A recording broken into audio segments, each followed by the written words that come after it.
오늘 누가복음 마지막 부분입니다. 24장 44절로 53절까지 말씀인데 1월 1일부터 시작된 누가복음이 오늘 이제 끝나네요. 같이 한 목소리로 읽겠습니다. 시작. 또 이르시되 내가 너희와 함께 있을 때에 너희에게 말한 바 곧 모세의 율법과 선지자의 글과 시편의 나를 가리켜 기록된 모든 것이 이루어져야 하리라 한 말이 이것이라 하시고 이에 그들의 마음을 열어 성경을 깨닫게 하시고 또 이르시되 이같이 그리스도가 고난을 받고 제3일에 죽은 자 가운데서 살아날 것과 또 그의 이름으로 죄 사함을 받게 하는 회개가 예루살렘에서 시작하여 모든 족속에게 전파될 것이 기록되었으니 너희는 이 모든 일의 증인이라. 볼지어다 내가 내 아버지께서 약속하신 것을 너희에게 보내리니 너희는 위로부터 능력으로 입혀질 때까지 이 성에 머물라 하시니라. 예수께서 그들을 데리고 베다니 앞까지 나가사 손을 들어 그들에게 축복하시더니 축복하실 때 그들을 떠나 하늘로 올려주시니 그들이 그에게 경배하고 큰 기쁨으로 예루살렘에 돌아가 늘 성전에서 하나님을 찬송하니라. 아멘. 예수님께서 지금 이 직전에 엠마오로 가는 제자들 두 사람에게 성경을 풀어서 말씀해 주셨습니다. 그 성경을 풀어서 말씀해 주실 때 그들의 마음이 뜨거워졌습니다. 여러분, 말씀이 우리한테 오면 마음이 뜨거워지게 돼 있어요. 말씀을 여러분 받으면 사실 가만히 있지 못합니다. 말씀은 곧 생명이에요. 말씀이 곧 빛입니다. 말씀이 들어와야 내가 죄인이라는 것이 드러나는 것이죠. 누가 성경을 몇 번 읽었다고 랍비한테 자랑을 했어요. 제가 성경을 3번 읽고 왔습니다. 그때 랍비가 물었답니다. 성경은 당신을 몇 번 읽었소? 여러분, 내가 성경을 읽는 것이 아니라 성경이 나를 읽어내야 내가 변하는 거예요. 내 입맛에 맞는 성경을 골라 읽는 게 아니지 않습니까? 성경이 나를 읽어갈 때 내 죄됨이, 죄성이 드러나고 나는 도대체 그 빛에 조명할 때 도대체 어떤 인간인지 내가 드러나게 되어 있는 것이죠. 그래서 변화가 일어나는 것입니다. 내가 말씀을 읽는 것만으로 부족해요. 말씀이 나를 읽게 해야 되고 그 말씀이 내 안에 생명력이 되도록 내가 그 말씀 앞에서 무릎을 꿇어야 되는 것이죠. 요새는 제가 그렇게 읽지 않습니다만 신학교 다닐 때는 꼭 무릎을 꿇고 성경을 읽었어요. 그 말씀을 받는 간절한 태도라도 한번 보여보자. 십자가를 묵상할 때는 말씀 십자가 부분을 읽으면 벽에 서가지고 십자가에 못 박힌 채로 1시간씩 서 있어 봤어요. 팔이 떨어질 것 같아요. 차라리 못에 박히는 게 편하겠구나 그런 생각을 했어요. 여러분, 말씀이라는 것이 정말 우리가 그런 갈급함이나 간절함이 없으면 이거 여러분 지금 몇 번 읽으면 무슨 소용이 있겠습니까? 그래서 주님께서 이 말씀을 풀어서 정말 주님께서 우리가 그래서 간절히 성경은 기도하고 읽어야 하고 기도하고 나서 맞춰야 돼요. 성경 읽고 나면 정말 말씀대로 오늘 살게 해주십시오. 그 말씀이 능력이 되게 해주십시오. 그 말씀이 내 안에 생명이 되게 해주십시오. 오늘날 성경이 이렇게 흔하다는 게 사실 문제여서 제가 이게 지금 우리 성경 이거 달라는 사람이 또 그렇게 많아요. 안 판다고 그래도 말이죠.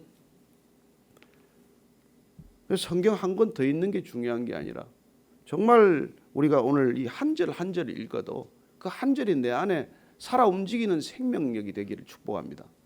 그러면 우리는 힘이 나는 것이죠. 상황에서 힘이 나지 않습니다. 제자들에게 바뀐 게 뭐 있어요? 하나도 달라진 거 없습니다. 다만 말씀이 내 안에서 뜨거워졌기 때문에 생명력으로 우리가 살아나는 것이죠. 저도 지금 이 정세를 보면 하나도 희망 있는 일이 없지 않습니까? 그러나 아침마다 말씀을 붙들면 정말 느헤미야와 같은 심정이 되는 것이죠. 그가 수산궁에 편히 먹고 살 수 있어요. 정말 아닥사스다 왕 옆에서 술 따르는 관원으로서 부족한 게 없습니다. 그러나 그는 예루살렘 성이 회파된 것도 어제 오늘 일도 아니에요. 140년 전에 성은 무너져 있었습니다. 그럼에도 그 얘기를 들었을 때 그가 하나님의 신에 감동되어 있었기 때문에 눈물을 쏟고 나라를 위해서 기도하다가 기어이 그렇게 가서 성벽을 재건할 수 있는 하나님께서 허락하시는 기회를 얻게 되고 그리고 그 능력을 입고 그 땅으로 가는 것이죠. 저는 오늘 이 시대가 느헤미야와 같은 선지자들이 정말 그런 사람들이 이 땅에 일어나야 됩니다. 무슨 분야에서 일을 하든지 느헤미야와 같은 심정으로 일하지 않으면 안 되게 돼 있어요. 그러려면 말씀이 와야 되고 말씀이 받아야 되고 말씀이 내 안에서 꿈틀거려야 돼요. 그래서 학교 선생님이 돼서 애들을 가르치러 가더라도 정말 주에 감동되어서 가서 애들을 가르쳐야 애들도 변화가 일어날 것이고, 병원에 가서 환자를 돌보더라도 생명력이 살아 꿈틀거리는 의사가 돼야, 돈만 생각하는 의사가 아니라, 그래야 어떻게든지 환자가 정말 복음의 소식에 접하지 않겠습니까? 그 사람이 정치를 하든 그 사람이 무슨 공직을 가든 그 사람이 비즈니스를 하건 이 말씀에 감동되지 않고는 여러분 어떤 것도 변화가 일어나지 않습니다. 한국 땅에 지금까지 먹고 살 만큼 벌었지만 소득이 지금 3만 불 턱을 못 벗고 몇 년 동안 이러고 있는 이유가 뭐겠어요? 저는 각계 각 분야에 총체적으로 썩어 들어가고 있는 이 바닥에 정말로 어디서 일하든 간에 나는 말씀의 사람으로 그렇게 든든히 서 있지 않으면 우리 자신이 거기에 그냥 휩쓸려 가고 마는 것이죠. 오늘 그 말씀이 이루어져야 한다는 것을 다시 한번 주님께서 이렇게 말씀해 주시고 계십니다. 44절 말씀입니다. 시작. 또 이르시되 내가 너희와 함께 있을 때 너희에게 말한 바 곧 모세의 율법과 선지자의 글과 시편의 날을 가리켜 기록된 모든 것이 이루어져야 하리라. 한 말이 이것이라. 한 말이 이것이라. 이 성경 전체가 나에 대해서 한 말이고 그게 지금 이루어지고 있다는 거예요. 어떻게 이루어진다는 걸 알겠습니까, 이 사람들이? 오늘 보니까 예수님께서는 구약 전체를 통틀어서 이렇게 말씀하십니다. 모세의 율법, 선지자의 글, 그리고 시편. 이게 우리가 말하는 율법서, 그 다음에 선지서, 시가서 아닙니까? 이게 구약 전체예요. 구약 전체. 구약 전체가 누구를 가리키고 있는 것입니까? 구약 전체는 결국 보면 십자가와 부활을 가르치고 있는 것이고, 그게 이루어지는 것이 지금 너희들이 지금 목전에 보고 있는 거라는 거예요. 그리고 율법서는 우리가 말하는 대로 창세기부터 출애굽기, 레위기, 민수기, 신명기까지 이거는 모세의 저작으로 되어 있죠. 이걸 율법서라고 해요. 토라라고 말하지 않습니까? 그 다음에 선지서라는 것은 각 선지자들이, 예언자들이 하나님의 말씀을 받아서 다니엘서, 예레미야, 이사야 다 선지서들로 들어가지 않습니까? 그리고 이제 시가서에는 우리가 시편, 잠언, 아가서 이런 것들이 들어가지 않습니까? 이 전체를 예수님께서는 지금 성경을 이렇게 말씀해 주고 있는 거예요. 그래서 우리가 성경의 3분법은 예수님께서도 이렇게 가르쳐 주신 부분이에요. 그래서 유대인들은 성경이라고 말하지 않습니다. 바이블이라는 말은 그건 비블로스라는 헬라어에서 나온 거죠. 이건 북스예요, 북스. 왜냐하면 성경은 66 북스니까. 그들은 북스라고 말하지 않습니다. 바이블이라고 말하지 않습니다. 그들은 타나크라고 말해요. 타나크. 타나크라는 게 토라가 율법서고, 그 다음에 느비임이 선지자가 나비가 선지고 느비임하면 선지자들이에요. 선지서들이고, 그 다음에 이 케투빔이 성문서, 이 문서, 다른 문서들을 말해요. 그걸 합쳐서 TNK를 따가지고 타나크라고 그렇게 말하지, 애들은 바이블이라고 말하지 않습니다. 어쨌건 주님께서 말하는 그 당시에 이렇게 3분되었던 전체 성경 전체가 이게 나에 대하여 기록한 것이고, 그리고 그 성경에 예언된 그리스도에 대한 것들이 이루어져야 된다는 것이고, 이루어지고 있는 것을 보고 있다는 것이죠. 저와 여러분들은 사실 그리스도가 이 땅 가운데서 하신 일이 이루어지는 것을 보고 있는 거예요. 그래서 본 바가 있어야 돼. 그래 증인 아닙니까? 증인이라는 게 목격을 해야 되는 것이죠. 내가 변하든 누가 변하든 교회가 변하든 뭘 목격을 해야 여러분 증언을 할 거 아닙니까? 저는 먼저 여러분들이 여러분 자신의 증인이 되기를 바랍니다. 내 자신에 좀 감동돼야 돼요. 내가 어쩌다가 이렇게 돼 있나, 변해 있나. 이게 있어야 여러분 누구한테 간증을 할 것 아닙니까? 남의 얘기만 간증하는 것도 사실 우스운 얘기죠. 그래서 오늘 주님께서는 나를 가리켜 기록된 것. 여러분 성경이 누구를 위해 기록된 것이라고요? 누구의 기록이라고요? 예수님의 기록, 그리스도의 기록이라는 거예요. 왜 그리스도가 와야 되냐? 왜 그리스도가 와야 되냐? 그리스도는 어떻게 올 것인가? 그분이 오면 어떻게 되는? 오늘 보십시오. 이게 지금 요엘서가 지금 이루어졌다는 거. 우리 요엘서 한 번 더 찾아 읽어보십시오. 요엘서 2장 28절 29절 말씀. 왜 약속대로 지금 이게 이루어져야 되고, 약속이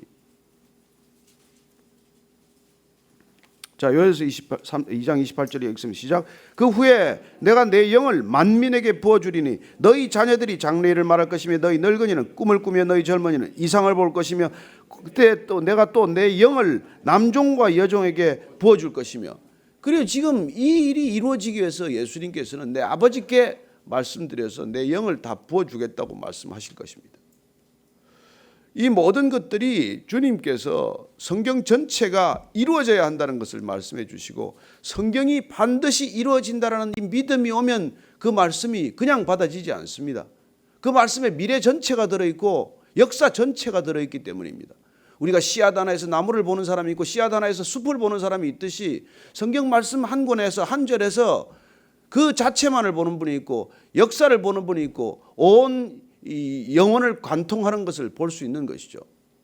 사도 바울이 점점 깨달음이 오니까 나는 모태에서 내가부터 작정이 됐구나. 내가 비록 바리새인으로서 예수님을 핍박했지만 그리스도인들을 핍박했지만 나는 이미 택정함을 받았구나. 언제부터? 모태에서부터. 모태뿐입니까? 점점 거슬러 올라가니까 창세 전부터 내가 택함을 받았구나.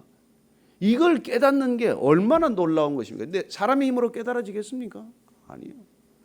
저와 여러분의 부르심은 그냥 우연히 된 일이 아닙니다.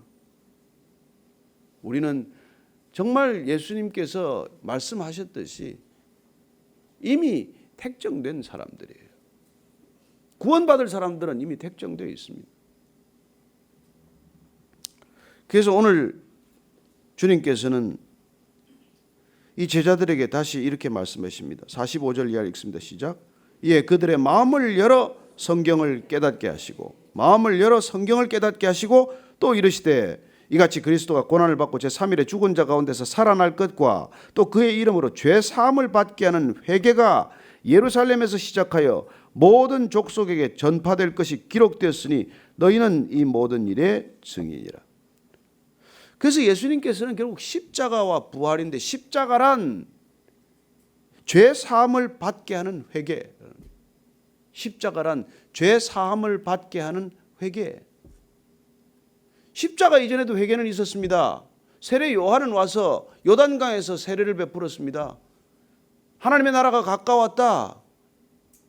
회개하라. 그랬더니 회개가 일어났어요. 그때는 요단강이라는 특정한 지역에서 이스라엘 백성들을 상대로 회개가 일어났지만 예수님께서 십자가를 지심으로 이제 이 회개가 모든 사람에게 열방 가운데 그 회개가 시작이 될 거라는 거예요. 죄 사함을 받는 회개가 이제는 특정 지역, 특정 백성들에게만 국한된 것이 아니라 모든 땅 가운데로 이제 전해질 것입니다. 그러나 십자가의 핵심은 죄 사함을 얻는 회개가 있어야 된다는 거예요. 그래서 십자가란 회개의 복음이요, 부활이란 복음의 전파를 말하는 것이에요. 부활은 복음을 전파하기 위한 것입니다. 여러분 살아있어야 전하죠. 주님이 죽으면은 죽은 채로 그냥 무덤에 갇혀 있으면은 그 복음을 어떻게 영혼까지 전합니까? 주님이 살아계셔서 지금까지 살아계시고 하나님 우편에서 보좌에서 중보하시고 그래서 복음은 지금까지 전해지고 있는 것이죠. 저는 복음이 이 땅 가운데 지금도 왕성한 생명력을 가지고 있는 것은 주님이 살아계시기 때문이라는 것을 믿으시기 바랍니다. 살아계신 그분을 믿기 때문에, 부활하신 그분을 믿기 때문에 우리는 죽음을 두려워하지 않고 이 걸음을 끝까지 걸어가는 거예요. 그래서 십자가란 회개의 복음이에요. 회개.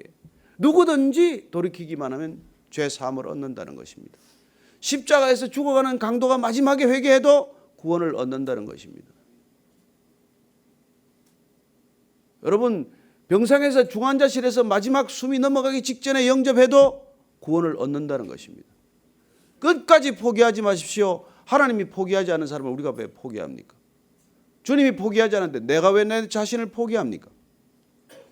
그래요. 그게 돌이키기만 하면 내가 나를 향해 가던 걸음, 세상을 향해 걸어가던 걸음을 주님께로 돌이키면 구원을 받는다는 거예요. 여러분 이 놀라운 소식이 감동 없이 받아서는 안 됩니다. 내가 무슨 자격이 있어서 그걸 받을 만한 자격이 있습니까? 지금까지 그렇게 한 거라고는 죄밖에 지은 게 없는데도 돌이키는 순간 받아주신다는 것. 우리는 안 받아줍니다. 여러분, 사람들은 그렇게 쉽게 돌아서지 않습니다. 마음이 안 바뀌어요. 그러나 아버지께서는 우리가 돌아서기만 하면, 집 나간 아들이 돌아오기만 하면 버선발로 뛰어나가서 맞아주시는 아버지. 주님은 그 아버지를 우리에게 보여주시고 들려주시고, 그리고 우리가 아버지와의 관계가 회복되도록 하신 것이죠. 부자지간의 관계를 회복시키러 오신 분입니다. 저는 여러분들이 마음 놓고 아버지라고 부르되, 그러나 아버지라고 불러놓고 또 세상을 향해서 줄다름 치지 않게 되기를 바랍니다. 아버지께로부터 돌아왔으면 아버지를 존귀하게 여기고, 아버지를 기뻐하고, 아버지를 경배하고, 아버지 앞에서 날마다 내 삶을 드러내는 것을 주저하지 않게 되기를 바랍니다.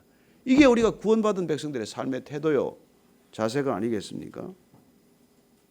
그런데 이제는 그 회개의 복음이 누구에게 국한되고 갇히는 것이 아니라 땅끝까지 이제 전파되어야 된다는 것이죠. 그런데 그 전파가 누구를 통해서 됩니까? 저와 여러분. 그래서 너희는 이 일의 증인이라, 이 모든 일의 증인이라. 저와 여러분들이 증인된 삶을 살기 위해 부름받은 존재라는 것을 한시도 잊지 마십시오. 내 삶을 살기 위해서 하는 게 아니에요. 내 인생이라고 여러분 착각하게 만드는 것이 사탄의 전략이에요. 내 인생은 없습니다. 뭐가 내 인생이에요? 예? 여러분, 크리스찬이란 내 인생을 사는 사람이 아니에요. It's not about you. 도대체 인생은 당신으로부터 시작된 게 단 하나도 없습니다. It's about Him. It's about God. 그래요. 그런 우리는 하나님에 관한 얘기를 하는 사람이에요. 입을 열면 내 얘기를 하는 게 아니고, 내 자랑하는 게 아니고, 여러분 자랑할 게 하나도 없는 인생이에요. 인생. 숨 한 번 들이신 숨 내쉬지 못하면 인생 목숨 끝나는 게 뭘 자랑할 게 있습니까? 자랑할 거란 영원하신 그분이 우리의 아버지라는 것. 그분께로 돌이키면 거기에 살 길이 있다는 것. 거기에 진정한 기쁨이 있다는 것. 진정한 회복이 있다는 것. 진정한 생명이 있다는 것. 거기 진정한 빛이 있다는 것. 그걸 얘기하는 게 우리의 증인된 삶의 목적입니다. 그래서 여러분들 얼굴이 진짜 참 이렇게 항상 기쁨이 있어야 돼요. 얼굴 보면 수심이 이렇게 세상 고민 다 지고 가는 거죠. 수고하고 무거운 짐 다 내려놓고 가십시오. 오늘 가벼운 어깨로 걸어가십시오. 달려가듯 가십시오. 발목과 관절에 힘을 얻어요. 나사렛 예수 그리스도의 이름으로 일어나 걸어라. 평생 못 걷던 사람이 일어나 걷게 되는 게 복음 아닙니까? 그런데 그 복음을 가지고 어떻게 그렇게 죽은 듯이 사냔 말이에요. 그 복음을 가지고 어떻게 그렇게 기죽어 사냔 말이에요. 세상에 뭐가 있다고? 세상은 그냥 겁주는 곳이에요. 겁주는 곳이에요. 제일 겁주는 게 누구예요? 북한이에요. 북한. 별 것도 없어요, 사실은. 요번에 보니까 뭐 BBC에 나왔는데 보니까 미사일도 그게 뭐 금이 가고 막 휘어져 가지고 어디 모조품 갖다 놓은 것 같다고 그러던데. 가만 보니까 다 가짜더라고요. 겁만 주는 거예요. 겁만 주는 거예요. 그래서 겁먹지 마라. 두려워하지 마라. 피하지 마라. 사탄을 내어 쫓아라. 대적하라. 그 얘기. 내가 예수 그리스도의 이름으로 명하노니 나가라고 내쫓아야 된다. 내쫓아야 된다. 우리가 남의 집에 가면 기도 왜 처음부터 그렇게 기도합니까? 이 집에 있는 악한 영들은 내가 쫓고 거기서 예배가 시작이 되는 것이죠. 어디 가서 예배를 드리더라도. 여러분들이 아침에 근무하러 가서 직장에서 처음부터 해야 될 게 뭡니까? 내가 쫓고 근무가 시작이 돼야 돼요. 여러분, 느헤미야가 가서 지을 때, 성벽을 지을 때 얼마나 그게 방해를 받습니까? 대적들은 조롱하고 비웃고 그다음에 음모를 꾸미고 살해할 모의 계획을 세우고, 그리고 또 성전에 재워가지고 또 덫에 갖추려고 별 난리를 다 피워요. 진짜 밀가루듯이 까붑니다. 그러나 그가 기도하고 또 기도하고, 그리고 말씀 붙들고 갔을 때 그는 52일 만에 성벽을 재건하는 것을 보게 됩니다. 저도 이 땅에 하나님의 사람들이 있는 곳은 반드시 성벽이 재건될 것을 믿습니다. 세상은 다 안 된다고 얘기해요. 그 말 믿지 마십시오. 안 된다는 사람들하고 일도 같이 하지 마십시오. 안 되겠다는 사람들하고는 대화도 하지 마십시오. 안 될 얘기를 뭐하러 합니까? 될 얘기를 해도 될까 말까인데. 저는 여러분들이 된다는 믿음을 주님과 함께 얘기하고 주님께 아뢰어드리고 주님께서 너를 저주하는 사람을 내가 저주할 거라 그랬어요. 저주하는 사람 상대할 것도 없습니다. 저주하는 사람들은 주님께 맡겨드리면 주님 그 저주가 저 머리로 돌아가게 해 주옵소서. 그런 기도는 담대히 드리십시오. 저주의 기도도 할 필요가 있습니다. 저 사람 뭐 다리 몽둥이를 부르든지 이빨을 부르든지 주님 양당 간에 결단을 내십시오. 나를 저주했는데 저 사람 머리로 그 일들이 다 일어나게 나서 돌아가게 해 주십시오. 그게 주님께서 우리에게 그렇게 허락하신 일이에요. 괜히 폼 잡고 뭐 그냥 그렇게 남들 들으라고 점잖은 기도만 하지 마시고 그 속에 있는 것들이 나가야지요. 분노가 안에 있으면 어떻게 됩니까? 해를 지낼 때까지 분노를 가지고 잠들지 마십시오. 저는 이 시대가 지금 담대한 믿음의 사람들이 분연히 떨치고 일어나야 할 때입니다. 무슨 뭐 차별 금지법이 있으면 일어나야 되고 무슨 법제 조치가 일어나면 이제 일어나야 할 때가 된 것이죠. 일어나라. 일어나 빛을 발하라. 내 혼자 일어납니까? 아니요. 주님께서 힘을 주시겠다는 것이죠. 자, 48절 49절 읽습니다. 시작. 너희는 이 모든 일의 증인이라. 볼지어다 내가 내 아버지께서 약속하신 것을 너희에게 보내리니 너희는 위로부터 능력으로 입혀질 때까지 이 성에 머물라. 예, 이 누가복음은 누가가 기록한 전편이죠. 자, 사도행전은 후편입니다. 두 편을 그는 다 머리에 계획하고 있어요. 그래서 이 전편의 엔딩은 성령이 임할 것이다로 끝나야 돼요. 사도행전은 성령이 임했다로부터 시작이 돼야 돼요. 그래서 지금 예수님께서 그 약속을 하신 것을 엔딩으로 그는 설정을 하는 것입니다. 위로부터 오는 능력이 입힐 때까지 여기 잠깐 머물러라는 거예요. 여러분들이 여기 머무르는 이유는 뭡니까? 위로부터 오는 능력을 받기 위해 이곳에 오는 것입니다. 땅의 능력을 위해 이곳에 오는 게 아니에요. 위로부터 오는 능력을 받아야 하나님의 일이 시작이 되는 것이죠. 땅의 능력으로는 땅의 일밖에 안 일어납니다. 하늘로부터의 능력이 임해야 성령의 능력이 임해야 하나님의 일이 시작이 되는 것이죠. 저는 여러분들이 땅의 일을 하러 가지만 하나님의 능력을 입고 가서 땅의 일을 하면 그 일이 하나님의 일이 될 줄로 믿으시기 바랍니다. 그게 하나님의 사람들이 부름받은 이유예요. 땅의 것들로 우리는 세상을 못 이깁니다. 반드시 위로부터 오는 능력을 받으셔야 합니다. 그 능력을 사모하십시오. 그 능력을 달라고 간구하십시오. 하나님께서 나쁜 아버지라도 자식에게 좋은 것을 줄 알거든 하물며 하늘 아버지겠느냐? 뭘 주시겠느냐? 성령을 주실 것 아니냐? 위로부터 능력을 입으셔야 합니다.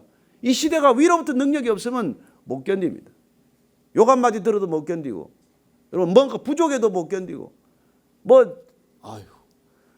엄청난 보너스를 받고도 동료보다도 적게 적었다고 자살하는 사람들이 있습니다. 이런 시대 아닙니까? 한국이 자살률 1위 아닙니까? 10만 명당 지금 30명 수준 아닙니까? 저는 이 시대를 이길 수 있는 능력을 받으시기를 축복합니다. 반드시 받으십시오. 예수께서 그들을 데리고 베다니아까지 나가서 손을 들어 그들에게 축복하시더니 끝까지 축복하시는 주님, 축복하실 때 그들을 떠나 하늘로 올려주시니 그들이 그에게 경배하고 큰 기쁨으로 예루살렘에 돌아가 늘 성전에서 하나님을 찬송하니라. 그들이 하나님의 축복을 받았습니다. 주님의 축복을 받고 승천하시는 것을 보았습니다. 누가복음은 승천 이후부터가 기록될 것입니다. 우리는 지금 주일날 사도행전을 따라가고 있습니다. 어떻게 회개의 복음이 어떻게 전파되기 시작했는지를, 누구에 의해서 전파되었는지를, 어떻게 전파되었는지를 우리는 지금 보고 있는 것이죠. 단 한 가지 방법밖에 없습니다. 위로부터 능력을 받았기에 증인이 되는 것입니다. 위로부터 받은 능력으로 증인되었기에 우리는 두려워하지 않는 것입니다. 저는 담대하게 여러분들이 복음을 전할 수 있게 되기를 바랍니다. 여러분들이 복음 전하는 것 이외에는 이 땅에 상급이 없습니다. 저는 여러분들이 삶의 전체가 복음이 되기를 바라고, 증인되기를 바라고, 증인된 걸음이 하루하루 놀라운 기쁨이 되기를 바랍니다. 여호와를 기뻐하는 것이 너희의 힘이니라. 여러분, 위로부터 능력이 있으면 기쁨이 넘칠 줄로 믿으시기 바라고, 오늘도 기쁨으로 이것을 떠날 수 있게 되기를 축복합니다. 오늘 같이 기도할 때는 하나님, 오늘 제게 주신 사람에게 제가 마음껏 담대히 복음을 전할 수 있도록 제게 능력으로, 위로부터는 능력으로 충만케 하여 주옵소서. 성령 세례도 날마다 받으십시오. 능력 충만을 사모하십시오. 하나님께서 능력을 이제 부어주실 것입니다. 은사를 주실 것입니다. 카리스를 주실 것입니다. 카리스마가 될 것입니다. 여러분들에게 있는 카리스마가 놀랍게도 누군가에게 선한 영향력이 될 줄로 믿으시고 담대히 구하시고 담대히 걸어가는 저와 여러분 되기를 축복합니다. 같이 기도하십시다. 하나님 아버지, 오늘 위로부터는 능력을 입고 이곳을 떠나게 하여 주옵소서. 잠시 머물러 있는 까닭은 약속하신 성령을 너에게 부어줄 것이다. 바람처럼 불처럼 임할 성령을 받고 떠나라. 이곳에 성령을 받고 떠나라. 가서 너희는 복음의 증인이 되라. 날마다 증인된 삶을 걸어가라. 담대히 걸어가라. 주님께서 말씀하시는 음성을 듣고 이곳을 떠나게 해 주옵소서. 하나님, 위로부터는 능력을 받는 놀라운 마가의 다락방이 이곳에서 일어나게 하여 주옵소서. 그때 역사하셨던 하나님께서 동일하게 역사하실 줄로 믿습니다. 위로부터는 능력을 다 받게 하여 주옵소서. 기도원의 300용사가 되게 하여 주옵소서. 세상에 무릎 꿇지 않게 하여 주옵소서. 담대한 생명으로 살아가는 주의 백성들 다 되게 하여 주옵소서. 하나님, 이 시대가 주의 백성, 주의 능력이 없이는 변할 수가 없습니다. 개혁될 수 없습니다. 혁명이 일어나게 하여 주옵소서. 성령의 혁명, 하나님 능력의 혁명, 놀라운 복음의 혁명, 그런 혁명이 이 땅 가운데 일어나게 하시고 다시 한번 이 백성들이 주의 복음으로 떨치고 일어나는 백성들 되게 하여 주옵소서. 하나님, 놀랍게도 주께서 이 베이직 교회를 통해서 이 땅에 새로운 복음을 선포할 줄로 믿습니다. 하나님, 변함없는 주의 백성들이 주의 능력을 가지고 땅 끝까지를 승인될 줄로 믿습니다. 가는 곳마다, 직장마다, 곳곳마다 하나님의 백성들이 놀랍게도 하나님을 증언하는 놀라운 능력의 사람들 다 되게 하여 주옵소서. 하나님 계셔서 감사합니다. 하나님, 위로부터는 능력을 받았사오니 보내신 바로 그곳에서 주의 증인으로 살게 하여 주옵소서.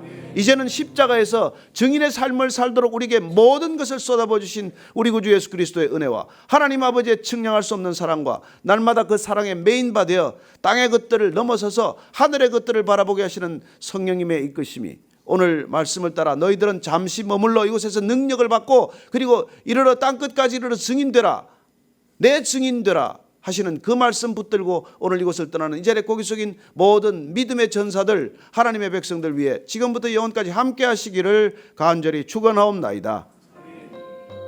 아멘.